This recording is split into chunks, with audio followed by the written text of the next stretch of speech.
நான் இப்போ ரெடி ஆகி கொண்டிருக்கிறேன். வீட்டுக்கு தேவையான மரக்கறி கொஞ்சம் வாங்கி கொண்டு வரலாம்னு சொல்லி. துபாயில பார்த்தீங்கன்னு சொன்னா, சின்ன கடைகள், பலசரக்கு கடை மாதிரி சின்ன கடைகள் வந்து பக்கலா அப்படின்னு சொல்ற பேர்ல மட்டும் தான் இருக்கும் இங்க.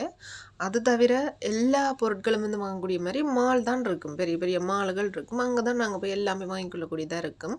நான் இப்போ வந்து போறது அல்மரியா மால் அப்படின்னு சொல்லி எங்களோட இடத்துக்கு பக்கத்துல இருக்கிற ஒரு மால தான் போய் கொண்டிருக்கிறேன்.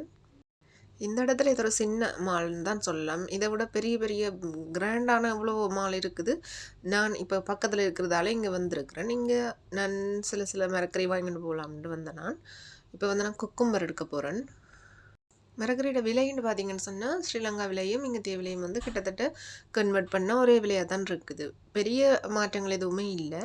நான் வந்து ஒனியன், குக்கும்பர் அதோட சேர்த்து கொஞ்சம் பச்சை மிளகாய் வாங்கினான். அடுத்தது பார்த்தீங்கன்னு சொன்னால் மீன் வாங்கலாம். மீன் இதில் பார்த்தீங்கன்னு சொன்னால் ஸ்ரீலங்காவில் இருக்கக்கூடிய மாதிரியே எல்லா மீனும் இங்கே வாங்கிக்கொள்ளலாம்.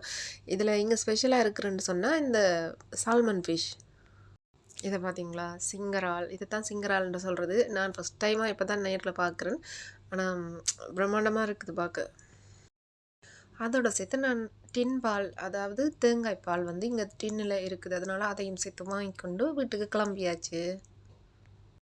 இங்கே இரவில் பயங்கர குளிராக இருக்குது. ஆனால் பகலில் பயங்கரமான வெயிலாகவும் இருக்குது. இன்னொரு வீடியோவில் சந்திக்கலாம். பாய்.